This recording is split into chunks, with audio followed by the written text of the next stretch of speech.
तब से लेकर आज तक सारे प्रधानमंत्रियों से मेरा रिश्ता रहा, सिवाय इस नालायक को छोड़कर।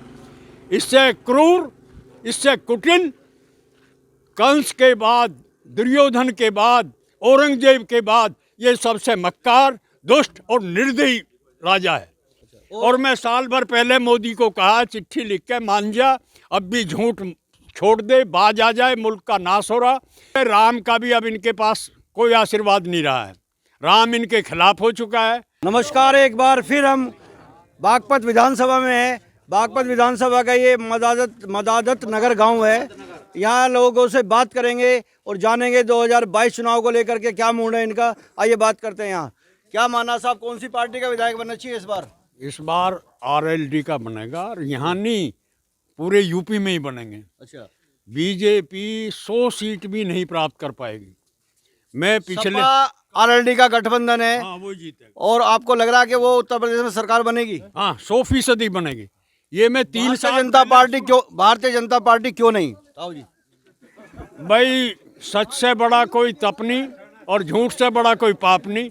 गलती से भी इनके मुंह से सच नहीं निकलता तो सारे पाप इनके जुम्मे आ चुके हैं। अच्छा।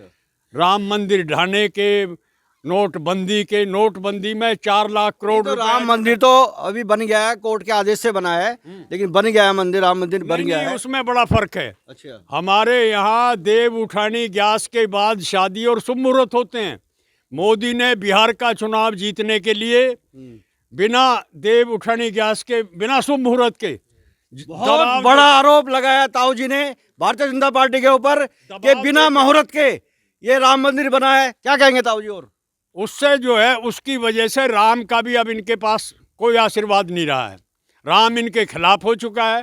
राम ने अपनी पूरी जिंदगी कभी झूठ नहीं बोला, गलती से भी इनके मुंह से सच नहीं निकलता। नोटबंदी में 4 लाख करोड़ रुपया जो ब्लैक मनी थी वो बीजेपी के दफ्तरों में चला गया। और जो उर्जित पटेल जो गवर्नर थे, उन्होंने कहा कि आपने वादा किया था 60% और 70% जो है इसे टैक्स में करके खजाने में करें। इन्होंने कहा नहीं, खजाना बीजेपी के दफ्तर ही तो हैं। वो इस्तीफा देकर चला गया। तो आपका मानना है कि इस बार उत्तर प्रदेश में बदलाव तय है? पक्का, 100%। अगर जो बात करें यहाँ से बागपत विधानसभा से, तो आरएलडी का जो प्रत्याशी है अहमद हमीद, उससे आप 50,000 वोटों से जीतेगा। आपके 50,000 से। अच्छा। तो बीजेपी का खाता नहीं खुलेगा दूर तक। योगी जी कहते हैं कि हमारी सरकार उत्तर प्रदेश में नंबर 1 है और डबल इंजन की सरकार है। क्या कहेंगे इस पे? डबल इंजन की सरकार ये है, इन सबको भाइयों को पता, मुरादनगर में 4 इंजन की सरकार थी। मोदी भी ऊपर, योगी भी ऊपर, वहाँ एमपी भी बीजेपी का, एमएलए भी बीजेपी का।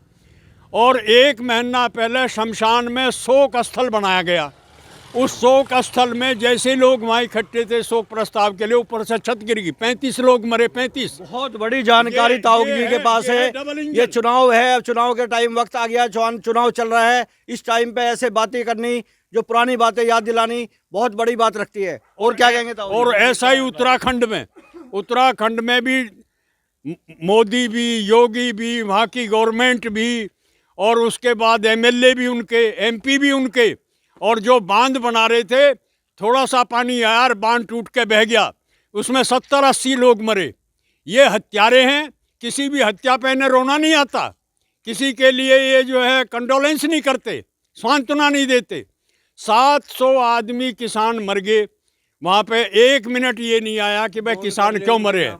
इन्हीं का गवर्नर जो सतपाल है, उसने कहा, मैं कहा जी इस पे शोक संदेश तो कर दो। क्या मेरे लिए मरे वो? अरे नोटबंदी में तो 150 आदमी के लगभग लाइन में तेरी वजह से मरे थे लोग। 2,000 का नोट तुमने चलाया और 1,000 का बंद कर दिया। कहाँ गई ब्लैक मनी? तो क्या मानते हैं इस बार बदलाव होना तय है? 100%। वो तो भगवान की तरफ से लिखा जा चुका। और मैं साल भर पहले मोदी को कहा, चिट्ठी लिख के, मान जा, अब भी झूठ छोड़ दे, बाज आ जाए, मुल्क का नाश हो रहा। ये जो तूफान आ रहे हैं, बिजली पड़ रही हैं, मोदी के राज में करीब 3,000 लोग आसमान के बिजली गिरने से मरे हैं। बाढ़ में और आगजनी में, कोरोना में 4-5 लाख लोग मरे हैं। और कभी सच नहीं बोलते, क्योंकि गैस की उससे मरे ही नहीं कोई। सारे टीवी, सब चैनल, सबको पता है कि गैस नहीं मिल रही, गैस के लिए लोग भाग रहे हैं। और ये सब ठीक है, क्योंकि इन्हें तो जिंदों की वोट चाहिए और इन्हें कुछ नहीं चाहिए। सत्ता का इतना बड़ा लालची 70 साल के इतिहास में नहीं हुआ। चौधरी साहब को प्रधानमंत्री बनवाने में मेरी अग्रिम भूमिका थी मित्रों।